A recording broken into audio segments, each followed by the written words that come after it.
Hi all, welcome to Jim's Orbit. I am Malika and today we'll be discussing the chapter that is chapter 4 carbon and its compounds.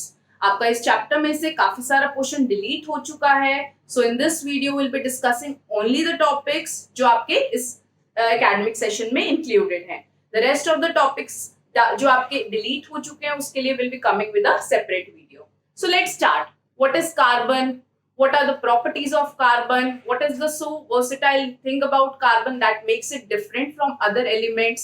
ऐसी क्या unique properties हैं carbon के बारे में कि carbon almost हर जगह included है. If you talk about our body तो carbohydrates, fats, proteins that consist of carbon. If you talk about the clothes, cotton, wool, polyester, they consist of carbon. Then if you talk about petrol, diesel, वो भी compounds of carbon है. तो ऐसी क्या unique property है carbon की that carbon exist in almost all the things that we use in our day to day life. Let's start. Carbon का atomic number होता है 6. तो इलेक्ट्रॉनिक कॉन्फ़िगरेशन होती है इसकी 2, 4. Electronic configuration I hope you all know from the standard 9. तो जो आपके पास 2 इलेक्ट्रॉन्स है वो के शेल में इंक्लूडेड है और जो 4 इलेक्ट्रॉन्स है वो एल शेल में इंक्लूडेड है. ठीक है. अगर मैं इसका बहुत डिस्ट्रीब्यूशन के अकॉर्डिंग एटॉमिक स्ट्रक्चर ड्रॉ करूं तो कुछ इस तरह होगा. सेंटर में nucleus, this is your K shell and this is your L shell. ये आपके पास यहाँ पे 2 इलेक्ट्रॉन्स आ जाएंगे और एल शेल में 4 इलेक्ट्रॉन्स आ जाएंगे.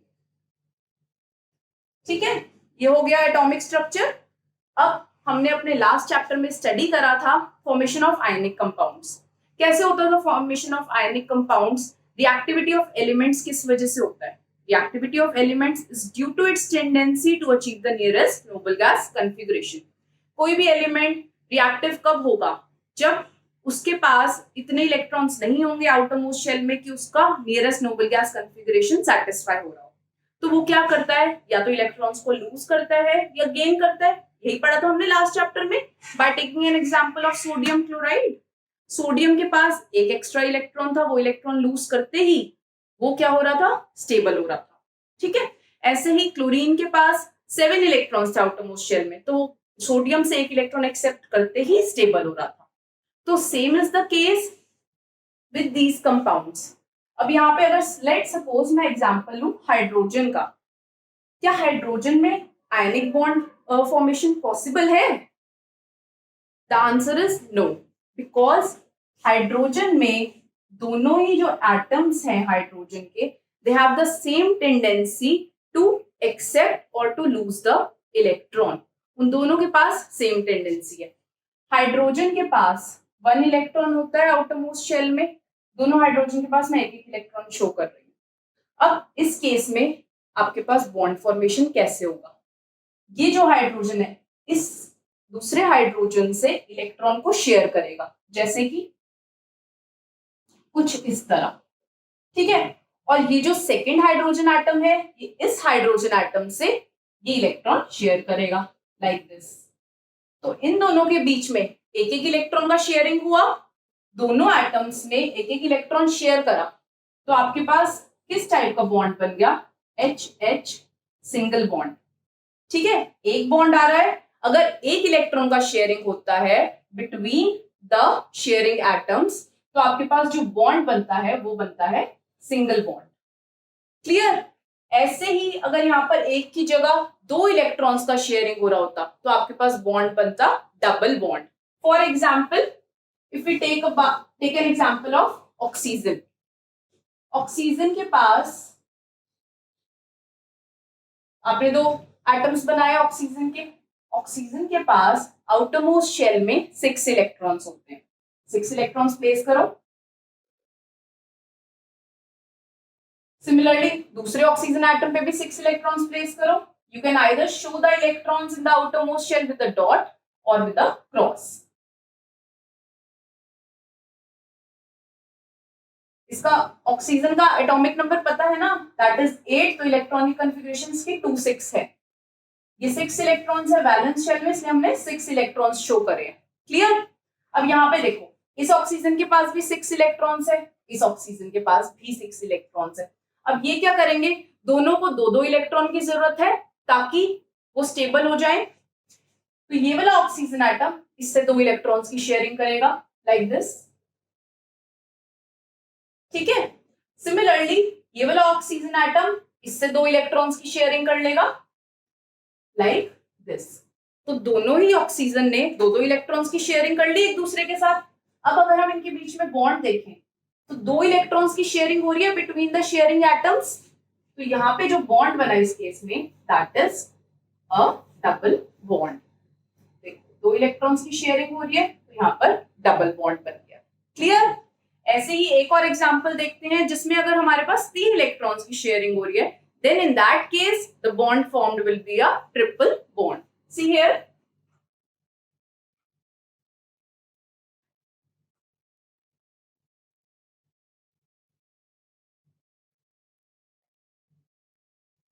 जैसे कि आपके पास नाइट्रोजन है N2, एटॉमिक नंबर इसका होता है 7, इलेक्ट्रॉनिक कॉन्फ़िगरेशन 2 5 5 है वैलेंस शेल में। तो जो जितना आप इलेक्ट्रॉन्स रिप्रेजेंट करोगे हर एटम के अराउंड दैट विल बी 5।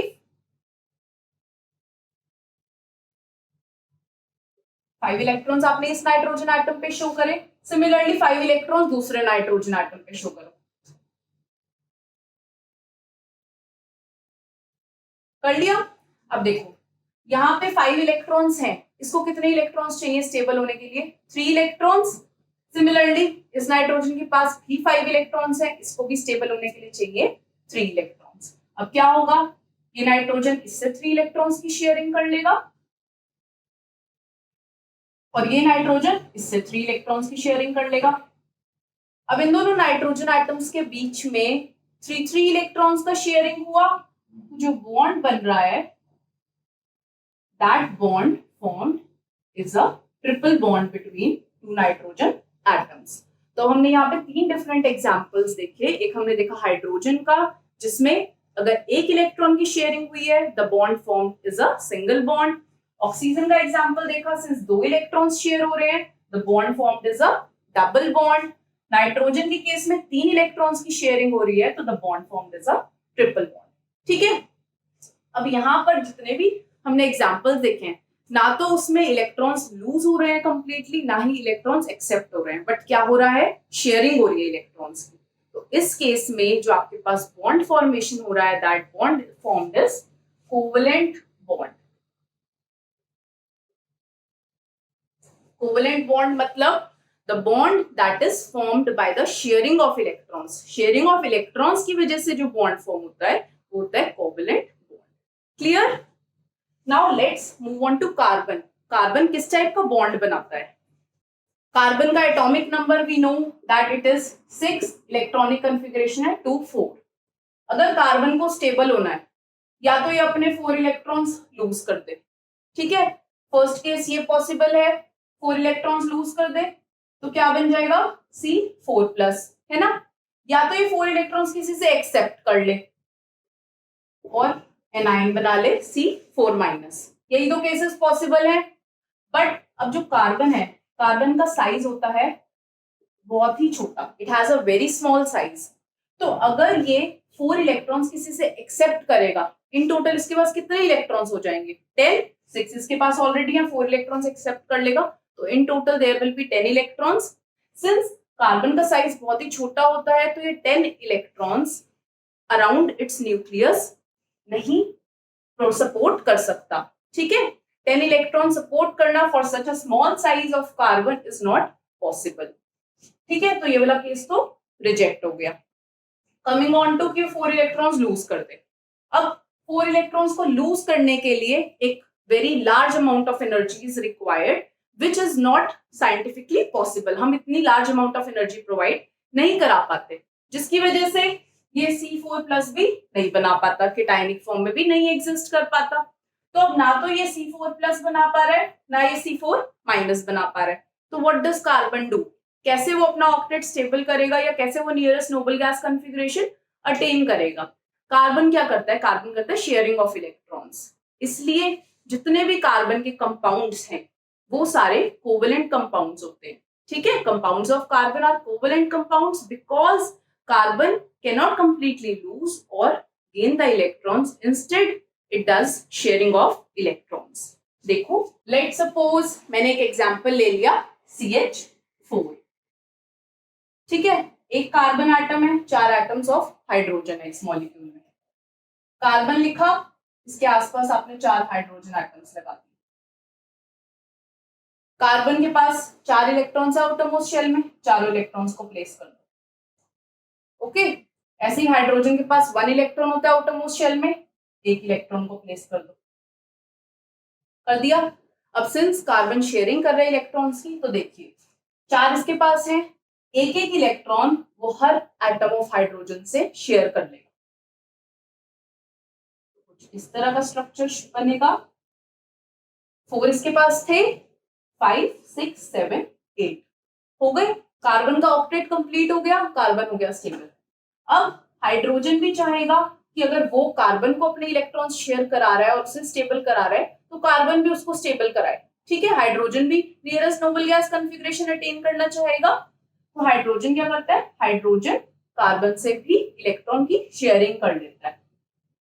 जैसे कि इस तरह, इस हाइड्रोजन ने ये वाला इलेक्ट्रॉन शेयर कर लिया, इस इलेक्ट्रॉन ने ये इलेक्ट्रॉन की शेयरिंग कर ली, इस हाइड्रोजन ने इस इलेक्ट्रॉन के साथ शेयरिंग कर ली, इस हाइड्रोजन ने इस इलेक्ट्रॉन के साथ शेयरिंग कर ली. तो अब अगर हम देखें तो हर कार्बन और हाइड्रोजन एटम के बीच में एक सिंगल बॉन्ड बन रहा है. कुछ इस तरह का स्ट्रक्चर बन रहा है. हर कार्बन एटम के अराउंड कार्बन एटम के अराउंड एक एक हाइड्रोजन किससे अटैच्ड है, by means of a single bond. और ये स्ट्रक्चर बना कैसे है, by covalent sharing of electrons. Covalent bonding के थ्रू इट इज पॉसिबल कि हम कार्बन को भी स्टेबल करा पाए और उसके अराउंड जो भी एटम है उसको भी स्टेबल करा पाए. Clear? So this is how covalent bonding takes place in carbon and its compounds. I hope यहां तक आप सबको क्लियर है. Moving on to the next topic. The next topic is properties of organic compounds. Organic compound से मेरा क्या मतलब है, हमारे पास केमिस्ट्री में बहुत सारी ब्रांचेस होती हैं. Physical chemistry, inorganic chemistry, organic chemistry. अभी जो हम चैप्टर पढ़ रहे हैं carbon and its compounds, that comes in the branch of organic chemistry. Organic chemistry क्या होती है? Organic chemistry is that branch of chemistry in which we study the structure, composition and properties of carbon related compounds. ठीक है, तो उस type के compounds को हम क्या बोलते हैं, ऑर्गेनिक कंपाउंड्स. जहां कार्बन आ गया वो कंपाउंड ऑर्गेनिक हो गया और वो ब्रांच ऑफ केमिस्ट्री हो गई ऑर्गेनिक केमिस्ट्री. ठीक है, अब हमने ये पढ़ लिया कि कार्बन में किस टाइप की बॉन्डिंग होती है, तो फिर ऐसे कंपाउंड्स की प्रॉपर्टीज क्या होती हैं. The very first property that we will be studying is the physical state. Physical state कैसा होता है? ऑर्गेनिक कंपाउंड सॉलिड स्टेट में एग्जिस्ट करते हैं, लिक्विड स्टेट में या गैसियस स्टेट में. तो जो ऑर्गेनिक कंपाउंड्स होते हैं वो तीनों स्टेट्स में एग्जिस्ट कर सकते हैं. कुछ कंपाउंड सॉलिड स्टेट में एग्जिस्ट करते हैं. फॉर एग्जांपल टार्टरिक एसिड हो गया, ये सॉलिड स्टेट में एग्जिस्ट करता है. कुछ कंपाउंड्स लिक्विड स्टेट में एग्जिस्ट करते हैं. फॉर एग्जांपल इथेनॉल हो गया, ठीक है, दैट इज योर एल्कोहल. या फिर प्रोपेनॉन हो गया, जो आपके पास कीटोन होता है.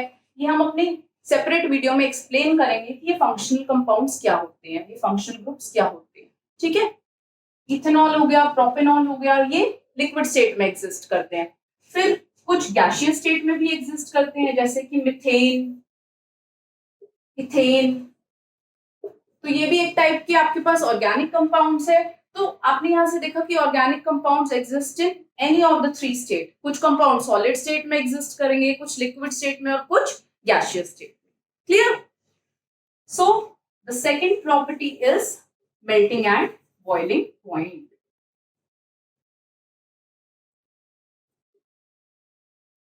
मेल्टिंग एंड बॉइलिंग पॉइंट अब क्या होगा? अब देखो, अगर ऑर्गेनिक कंपाउंड्स में कोवलेंट बॉन्डिंग है, कोवलेंट बॉन्डिंग उतनी स्ट्रॉन्ग नहीं होती है जितनी कि आपके पास आयनिक बॉन्ड होता है. ठीक है, सिंस ये इतना स्ट्रॉन्ग बॉन्ड नहीं होता है ऑर्गेनिक कंपाउंड्स में, तो इसको तोड़ने के लिए हमें कम अमाउंट ऑफ एनर्जी चाहिए होगी. जिसकी वजह से organic compounds have a low melting and boiling point. Clear?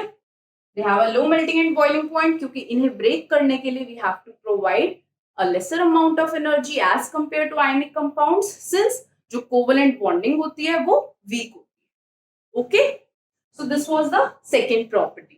The third property that we're gonna discuss is that electricity conduction.